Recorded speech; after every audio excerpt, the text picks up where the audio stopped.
pertumbuhan penduduk dan perkembangan industri mendorong gaya hidup lebih konsumtif hingga mengakibatkan penumpukan limbah dalam jumlah besar.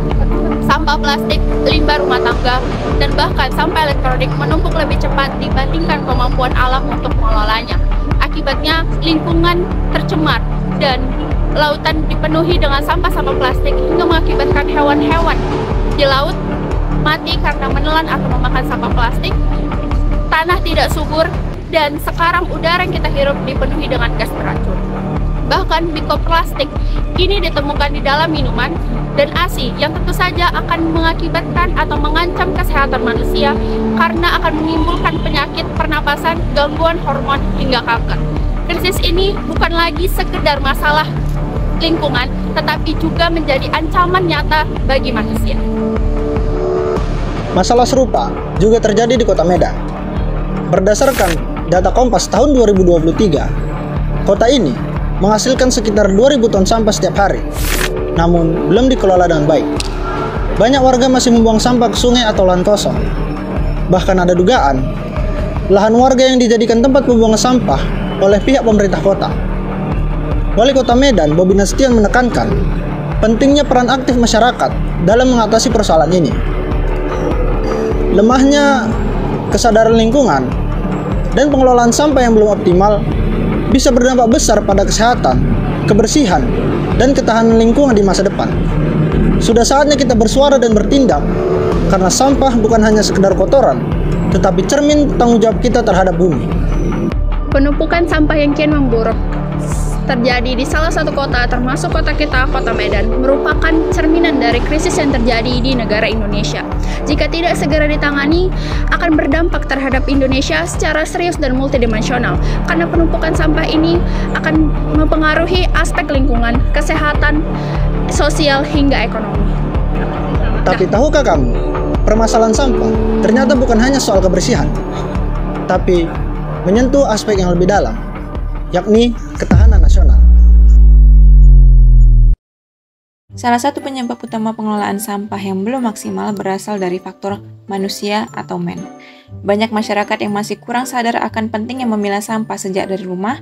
Selain itu, keterlibatan komunitas dalam kegiatan pengelolaan sampah juga masih minim. Para petugas yang bertugas mengelola sampah pun jumlahnya terbatas dan seringkali belum memiliki pelatihan yang memadai. Edukasi lingkungan yang seharusnya diberikan sejak dini juga belum berjalan dengan optimal, sehingga pemahaman dan kepedulian masyarakat terhadap isu sampah itu masih sangat rendah. Kemudian dari sisi peralatan atau mesin, pengelolaan sampah juga mengalami berbagai kendala. Alat daur ulang yang tersedia masih sangat terbatas dan harganya mahal, sehingga sulit diakses oleh banyak pihak. Teknologi pengolahan sampah belum tersebar secara merata ke seluruh daerah dan fasilitas seperti TPS3R atau tempat pengolahan sampah reduce, reuse, dan recycle itu masih kurang memadai. Selain itu, perawatan terhadap alat-alat pengolahan yang ada juga kurang diperhatikan, sehingga alat sering tidak berfungsi dengan optimal. Kemudian masalah lainnya itu muncul dari aspek pengukuran dan evaluasi atau measurement. Data mengenai jumlah timbunan sampah seringkali tidak akurat atau tidak diperbarui secara rutin, sehingga evaluasi terhadap program pengelolaan sampah juga jarang dilakukan. Nah, maka pengelolaan sampah itu sulit diketahui apakah program tersebut berjalan dengan baik atau tidak. Nah, kurangnya indikator yang jelas untuk menilai kinerja pengelolaan sampah itu turut menjadi hambatan. Selain itu, sistem pemantauan terhadap dampak lingkungan dari pengelolaan sampah itu pun masih lemah.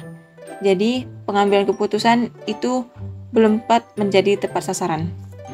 Untuk pengolahan sampah yang belum maksimal dapat menghambat ketahanan nasional jika dilihat dari aspek metode, juga disebabkan oleh 4 hal.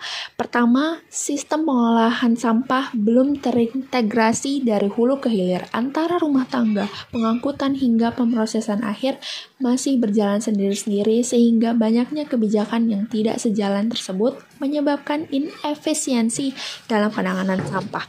Kedua, belum ada standar operasional yang baku dalam pengolahan sampah sehingga setiap daerah menerapkan cara berbeda-beda tanpa efektivitas yang konsisten. Ketiga, inovasi berbasis ekonomi sirkular masih minim dan berpotensi merugikan, sehingga besar usaha hanya terfokus pada pembuangan, padahal banyak cara kreatif untuk mendaur ulang dan memanfaatkan limbah yang bisa menciptakan menciptakan nilai ekonomi yang baru. Terakhir, sistem reward dan punishment terhadap perilaku masyarakat dan pelaku usaha belum diterapkan secara aktif sehingga kesadaran dan kepatuhan terhadap pengolahan sampah masih rendah. Nah, pengolahan sampah yang belum maksimal dapat menghambat ketahanan nasional jika dilihat dari aspek material disebabkan oleh 4 hal. Pertama adalah volume sampah yang sangat tinggi menjadi masalah serius. Sampah plastik kan merupakan bahan yang sulit terurai tuh. Tentu, hal tersebut akan menyumbat lingkungan dan akan berdampak pada kesehatan ekosistem. Kedua, komposisi sampah yang tidak terpilah sejak awal, seperti sampah kertas dan logam, sehingga kedua sampah tersebut tentu menyulitkan proses daur ulang dan pengolahan lanjutan. Ketiga, terdapat banyak sampah yang sebenarnya memiliki potensi manfaat, seperti barang-barang bekas atau limbah organik, namun tidak dimanfaatkan secara optimal, sehingga menjadi beban tambahan di TPA. Terakhir, keberadaan sampah B3 atau bahan berbahaya dan beracun seperti baterai dan limbah elektronik dibuang di lingkungan rumah tangga. Hal tersebut tentunya dapat memicu masalah kesehatan dan pencemaran bagi masyarakat. Pengelolaan sampah yang belum maksimal dapat menghambat ketahanan nasional jika dilihat dari segi lingkungan sosial atau milenial. Tentu disebabkan oleh 4 faktor. Pertama, budaya konsumtif dan gaya hidup instan membuat masyarakat cenderung menghasilkan banyak sampah sekali pakai tanpa memikirkan dampaknya. Kedua, dukungan dari regulasi dan pemerintah yang masih rendah menjadi penghambat utama. Kebijakan yang tidak memadai atau kurang penegakan hukum membuat upaya pengolahan sampah tidak efektif. Ketiga, kurangnya sinergi antara lembaga atau instansi menyebabkan program pengelolaan sampah tidak berjalan maksimal karena tumpang tindih atau kurang koordinasi sehingga terjadi kekosongan dalam program pengelolaan sampah. Dan keempat, akses masyarakat ke fasilitas seperti bank sampah atau TPS 3R masih terbatas terutama di wilayah pedesaan atau pinggiran kota. Tanpa akses yang memadai tersebut, masyarakat cenderung tidak dapat berkontribusi dalam pengolahan sampah secara langsung dan optimal. Kalau dengar kata ketahanan nasional, yang kebayang pasti tentara, militer, ataupun perang kan? Padahal ini juga tentang aku, kamu, dan tempat sampah. Hah? Kok bisa? Yuk kita bahas. Sebelum itu, apa sih ketahanan nasional itu? Nah, ketahanan nasional bukan cuma soal militer, senjata, ataupun pertahanan negara dari ancaman luar. Nah, ketahanan nasional adalah kemampuan suatu bangsa untuk berkembang, bertumbuh, dan juga menghadapi segala bentuk ancaman baik dari dalam maupun luar negeri. Ini adalah konsep khas Indonesia yang dirancang khusus berdasarkan nilai-nilai bangsa sendiri untuk menjaga keberlangsungan hidup dan juga kedaulatan negara. Selain itu, ketahanan nasional juga suatu konsepsi khas bangsa Indonesia yang digunakan untuk dapat menanggulangi segala bentuk dan ancaman yang ada. Nah, konsepsi ini dibuat dengan menggunakan ajaran Astagatra yang artinya 8 aspek penting yang harus diperhatikan agar sebuah negara bisa kuat, tangguh, dan berdaya saing. Astagatra dibagi menjadi 2 bagian besar. Yang pertama, Trigatra merupakan 3 aspek alamiah dan juga Pancagatra merupakan 5 aspek sosial. Oleh karena itu, konsepsi ini dapat dinamakan sebagai ketahanan nasional Indonesia yang berlandaskan ajaran Astagatra. Nah, Astagatra yaitu yang pertama, gatra alamiah atau Trigatra, yang artinya ini adalah hal-hal yang sifatnya alamiah, bawaan dari Tuhan, dan tidak bisa diubah, tapi bisa dimanfaatkan secara optimal. Seperti geografi, demografi, dan juga sumber daya alam. Yang kedua, gatra sosial ataupun pancagatra. Ini adalah aspek yang dibentuk dan juga dikembangkan oleh manusia dan juga negara. Seperti ideologi, politik, ekonomi, sosial budaya, pertahanan, dan juga keamanan. Nah, bela negara tidak melulu soal angkat senjata. Di zaman modern seperti sekarang ini, bentuk bela negara sangatlah beragam dan bisa dilakukan siapa saja, baik dari anak sekolah sampai pekerja kantoran. Bela negara juga tidak hanya berbentuk fisik, tapi bisa dilakukan secara non-fisik yang justru lebih relevan dalam kehidupan kita sehari-hari. Bela negara secara umum terbagi menjadi dua, yaitu bela negara secara fisik dan bela negara secara non-fisik. Apa sih perbedaannya? Mari kita bahas. Bela negara secara fisik adalah bentuk pembelaan terhadap negara yang dilakukan secara langsung dan nyata, terutama dalam konteks menjaga kedaulatan dan keamanan wilayah NKRI ini. Bentuk bela negara ini biasanya melibatkan penggunaan kekuatan fisik, dan militer, dan kesiapan untuk menghadapi ancaman baik yang bersifat militer maupun non-militer. Nah, contoh bela negara secara fisik ini seperti bergabung dalam TNI ataupun Polri, mengikuti pelatihan Komcat komponen cadangan, ataupun kita bisa masuk dalam relawan keamanan daerah. Sedangkan bela negara bentuk non-fisik merupakan bentuk pembelaan negara yang dilakukan tidak menggunakan kekuatan senjata. Bentuk bela negara ini biasa dilakukan dalam kehidupan sehari-hari dan seringkali tidak sadari, padahal dampaknya itu sangat besar. Contohnya itu seperti rajin belajar dan berprestasi, kalau kita bekerja tidak korupsi, jujur, dan kita bisa menjaga lingkungan.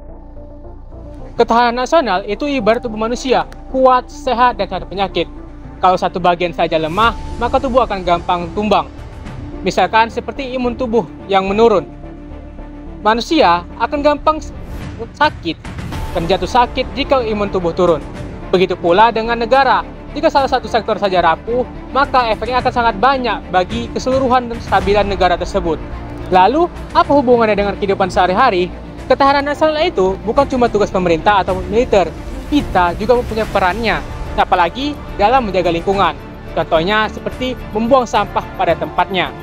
Merupakan hal kecil, tapi efeknya sangat luas. Nah, lingkungan sehat, maka masyarakat akan menjadi sehat karena tidak tercemar oleh lingkungan yang kotor. Contohnya, buang sampah pada tempatnya. Kelihatannya sepele, tapi kalau masyarakat saja rajin, lingkungan akan sehat. Nah, jika lingkungan sehat, maka masyarakat akan sehat karena terhindar dari penyakit yang berasal lingkungan kotor.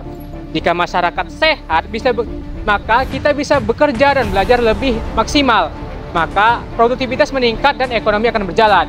Jika ekonomi berjalan, maka produktivitas yang tinggi akan menggerakkan roda ekonomi dan negara menjadi kuat secara keseluruhan. Kita bisa mulai dari hal kecil saja seperti membuang sampah pada tempatnya. Ini merupakan aksi yang sangat kecil, tapi jika kita rutin, satu kampung rutin, maka dampaknya akan sampai nasional. Kita sering dengar, jangan buang sampah sembarangan. Namun, kalian tahu nggak?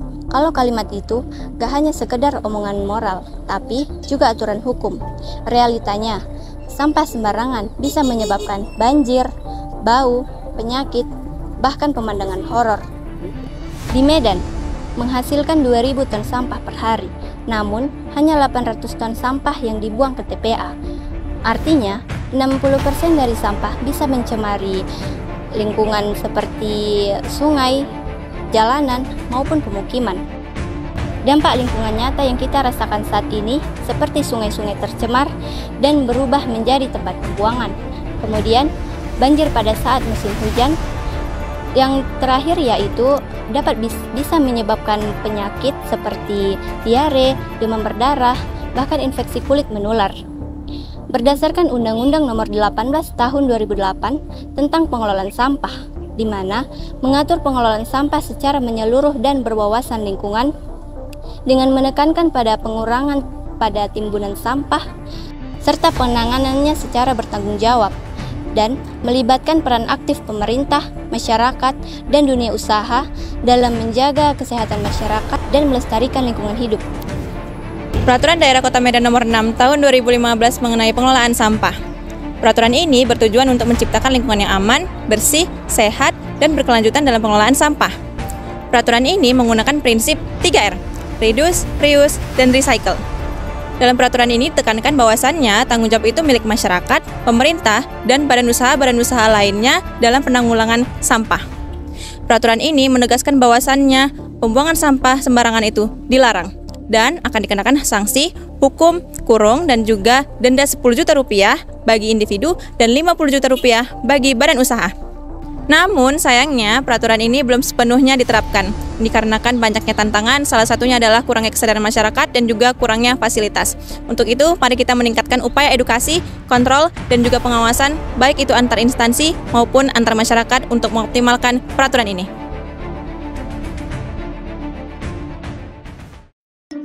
Pernah gak sih kamu bingung ini botol plastik masuknya kemana? Ke organik, anorganik, atau ke kompos? Tapi tenang, mari kita bahas jenis-jenis sampahnya. Yang pertama, organik. Organik itu berasal dari alam, bisa terurai. Contohnya itu sisa makanan, daun kering, kulit buah. Nah, levelnya itu bisa dijadikan pupuk kompos. Lalu anorganik. Anorganik itu susah diurai, tapi bisa didaur ulang. Contohnya itu plastik, kaca, dan kaleng. Fun fact-nya, ternyata batu bata ada yang terbuat dari plastik loh. Inovasi ini tidak hanya mengurangi jumlah sampah plastik, tapi juga menghasilkan bahan bangunan yang kuat, tahan lama, dan lebih murah. Inovasi ini adalah contoh nyata bahwa sampah plastik bisa diubah menjadi solusi, bukan sekedar beban lingkungan. Dengan teknologi sederhana namun efektif, limbah plastik dapat menjadi bahan bangunan masa depan yang memperkuat ketahanan nasional dari sisi lingkungan dan ekonomi. Lalu ada B3. B3 itu bahan berbahaya dan beracun. Terhadap B3 kita harus hati-hati, ekstra hati-hati. Contohnya itu baterai, bekas cat, atau bekas obat. Jika B3 salah buang, bisa tercemari tanah dan air. Jadi, buang sampah bukan asal buang, kenali dulu jenis sampahnya, biar bumi semakin nyaman ditempati. Teknologi dan pengelolaan sampah sama dengan solusi canggih biar nggak cuma jadi sampah. Kalau bicara soal pengelolaan sampah, ada 3 kata kunci penting yang harus kita perhatikan. Reduce, reuse, dan recycle. Mari kita bahas satu-satu. Reduce artinya kita mengurangi produksi sampah sejak awal. Contohnya, kamu lebih memilih menggunakan tas belanja berbahan dasar kain dibandingkan menggunakan kantong plastik. Reuse artinya menggunakan kembali barang yang masih layak pakai. Teknologi juga mendukung lewat platform jual beli barang bekas dan aplikasi tukar barang. Jadi, barang yang kita punya bisa punya umur kedua tanpa jadi sampah. Kemudian, recycle. Recycle adalah proses mendaur ulang sampah jadi bahan baru. Teknologi canggih seperti mesin pemilah otomatis dan teknologi pengelolaan plastik membuat daur ulang lebih efisien dan ramah lingkungan.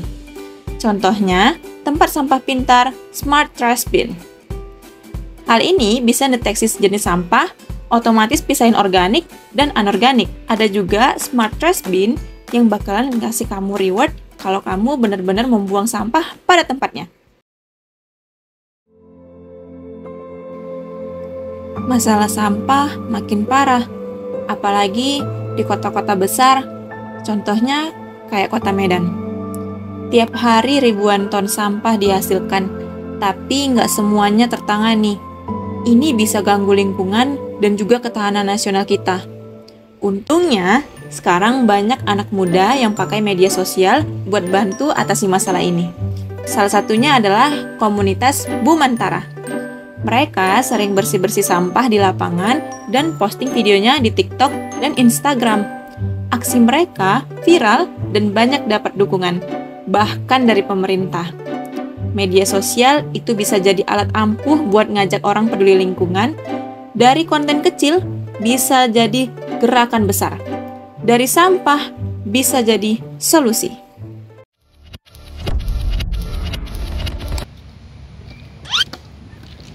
Bang, Ya? kenapa sampahnya dibuang sembarangan? Kan ada tong sampah. Udah lah, biar aja di situ. Tapi tahu nggak sih bang, di Medan ini setiap harinya menghasilkan 2000 ton sampah. Itu pun nggak tertangani. Gimana lah bang? Yang betul lah, Dek. Masa sampai nggak tertangani gitu? Iya loh bang. Oh iya, nama bang siapa? Namaku Boy. Aku Rani bang. Ini nih bang, sini nih, aku kasih tahu. Ini beritanya. Medan menghasilkan 2000 ton sampah setiap harinya. Terus ini lagi bang. Penghasilan bang, mau jadi apa Medan ini? Ngeri juga ya. Sampai nggak banyak gitu. Udah, sekarang gini aja. Ayo abang ikut aku ke pos, kita jumpai Pak RW. Biar kayak gini-gini aja Medan ini. Ya.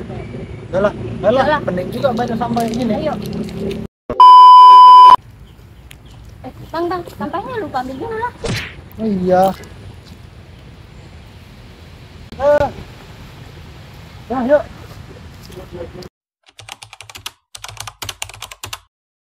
Jadi gimana lah Bapak Ibu? Kita sudah lihat di berita kan mengenai sampah. Banyak kali sampah yang berserakan di Medan ini di mana-mana. Nah, di sini kita itu harus menanganinya. Walaupun kita ini cuma desa kecil, tapi kalau kita rajin, rutin menangani sampah, mengelola lingkungan kita, dampak itu bisa sangat besar, bahkan bisa sampai nasional. Pak, bagaimana kalau kita bikin hal kecil dulu, misalnya bikin bank sampah mini gitu. Nah, kita ini apa dulu? Kita pisahin dulu nih, mana sampah organik dan anorganik. Kampusku juga siap kok bantu edukasi juga. Itu ide yang bagus sih. Nah, kita bisa mulai dari gang ini kan. Jadi nanti setiap rumah itu membedakan mana sampah organik maupun organik. Nah, nanti setiap Sabtu kita kumpulkan ke titik kumpul kita nanti. Kalau gitu, aku mau ikut. Daripada nanti anak-anak aku tinggal di kota yang penuh sampah.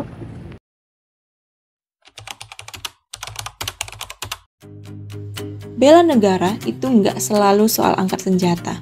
Kadang cukup dimulai dari satu hal kecil, buang sampah pada tempatnya. Karena dari satu sampah yang diabaikan, bisa lahir 1000 masalah. Tapi dari satu tindakan sadar, bisa tumbuh perubahan besar. Nah, disinilah peran pendidikan kewarganegaraan menjadi sangat penting karena melalui PKN kita mempelajari tentang tanggung jawab, kesadaran hukum, dan nilai-nilai kebangsaan yang bisa membantu kita dalam mengatasi persoalan seperti ini. Melalui PKN, pendidikan kewarganegaraan membentuk karakter warga negara yang disiplin, patriotik, dan juga sadar akan hak dan kewajiban sebagai warga negara. Hal ini sangat penting untuk menjaga persatuan dan menghadapi ancaman baik dari konflik sosial ataupun pengaruh negatif dari luar. Masalah sampah bukan hanya soal kebersihan semata, tapi juga tentang nilai-nilai kebangsaan, kesadaran hukum, dan tanggung jawab kita sebagai warga negara. Disinilah pendidikan kewarganegaraan memiliki peran yang sangat penting. Melalui PKN, kita mempelajari hak dan kewajiban kita sebagai warga negara, termasuk kewajiban menjaga lingkungan, nilai-nilai dasar bangsa seperti cinta tanah air, dan peduli terhadap sosial, dan juga sikap bela negara secara non-fisik seperti membuang sampah pada tempatnya, taat kepada hukum, dan aktif dalam kegiatan sosial. Dengan mempelajari pendidikan kewarganegaraan, mahasiswa tidak hanya cerdas secara akademik, tetapi juga disiplin, bertanggung jawab, dan aktif dalam membangun bangsa melalui tindakan kecil yang bisa berdampak besar. Contohnya adalah pengelolaan sampah yang baik. Masalah sampah bukan hanya sekedar urusan kebersihan, tetapi menjadi ancaman serius bagi ketahanan nasional karena akan berdampak pada bidang geografi, demografi, kesehatan, ekonomi, hingga ideologi bangsa. Berdasarkan konsep Astagrata, jika satu aspek saja sudah mengalami kerusakan, maka akan mengganggu sistem ketahanan negara secara keseluruhan. Di tengah banyaknya tumpukan sampah dan produksi sampah di Indonesia, peran aktif masyarakat tentu menjadi pengaruh besar sebagai aksi bela negara secara non-fisik. Melalui tindakan kecil seperti membuang sampah pada tempatnya, memilah sampah, dan mendukung teknologi yang ramah lingkungan. Melalui tindakan-tindakan kecil tersebut, tentu akan membentuk masyarakat yang disiplin dan lingkungan yang sehat. Pembuangan sampah dan peduli terhadap lingkungan merupakan bentuk cinta tanah air yang harus kita tanamkan dalam diri kita di kehidupan sehari-hari, dan jika semua orang berperan, maka perubahan besar bagi bangsa akan terwujudkan. Ayo, kita wujudkan negara yang kuat. Setiap tindakan kecil kita bisa berdampak besar. Jika satu orang membuang sampah sembarangan, kita bisa tenggelam dalam ribuan ton sampah dalam setahun. Namun, jika satu orang mulai peduli dan menginspirasi yang lain, kita bisa mengubah masa depan bersama. Jadi, ayo jaga lingkungan dan sebarkan kebaikan.